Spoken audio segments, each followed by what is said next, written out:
Kian modern dunia, kian kita memberikan banyak label dan pengertian label tersebut.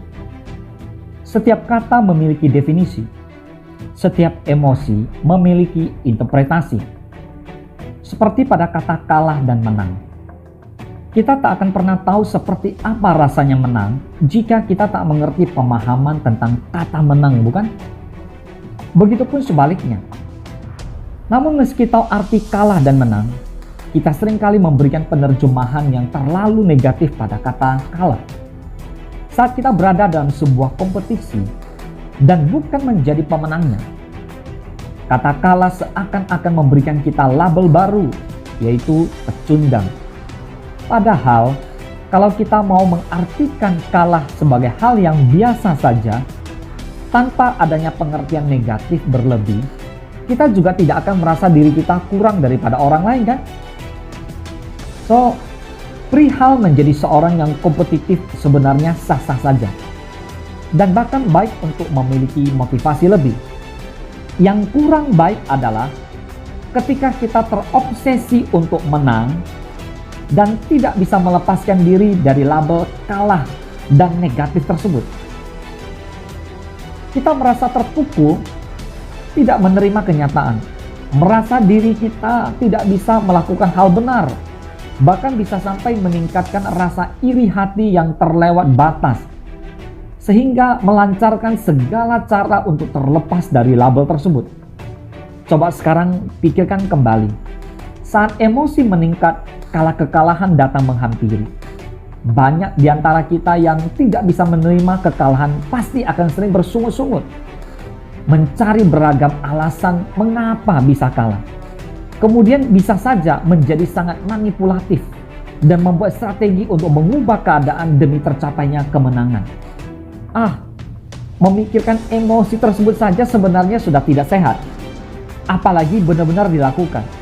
Rasa bersalah yang akan datang belakangan akan jauh lebih membuat diri kita kalah loh. Ambisi meraih kemenangan dalam sebuah kompetisi adalah sebuah hal yang lumrah. Karena kita selaku makhluk sosial yang punya cita-cita dan naluri untuk berada pada level yang sangat tinggi. Sehingga semua hal dilakukan demi terkabulnya sebuah kemenangan. Cara ini masih wajar dan lazim dilakukan oleh semua orang. Akan tetapi, bersikap euforia dan penuh intrik agar mencapai sebuah kesuksesan, hal tersebut kurang bijak.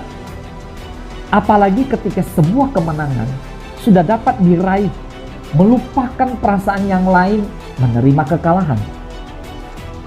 Kompetisi identik sekali dengan kemenangan, sehingga yang sering dilupakan dan diremehkan. Padahal, secara khusus bila dikaji sebuah kompetisi dibuat untuk menguji kemampuan secara keilmuan atau keahlian atau skill, tidak juga menutup kemungkinan sebuah kompetisi akan hadir orang-orang terbaik yang dipilih sesuai dengan kemampuan dan keahlian masing-masing. Sejatinya, kita harus punya kebebasan hati, atau kita katakan hati yang besar, hati yang ikhlas, yang terobsesi, dan emosi dalam meraih kemenangan serta dapat realistis ketika mengalami kegagalan. Hati yang besar dan siap menang, namun siap juga kalah. Bukankah menang dan kalah dalam ilmu peluang itu 1:2? Setengah menang, setengah kalah. So, sejatinya hidup kita bukan soal menang dan kalah. Karena hidup bukanlah sebuah perlombaan yang harus dimenangkan oleh setiap orang. Untuk itu, rendah dirilah bila kita dapat meraih kemenangan, dan besar hatilah bila kita kalah. Hidup ini memang tidak harus menang dan kalah. Yang kita perlukan hanyalah hati yang besar, hati lapang, sehingga kita tidak menjadi beban bila di kemudian hari bukan menang yang kita dapatkan, tetapi kekalahan yang kita peroleh.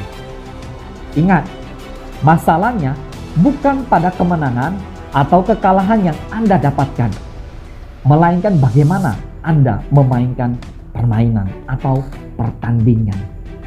Tidak semua ide baik, tapi selalu ada ide yang baik setiap hari. Good idea with Willianto SE. Gas saja bro!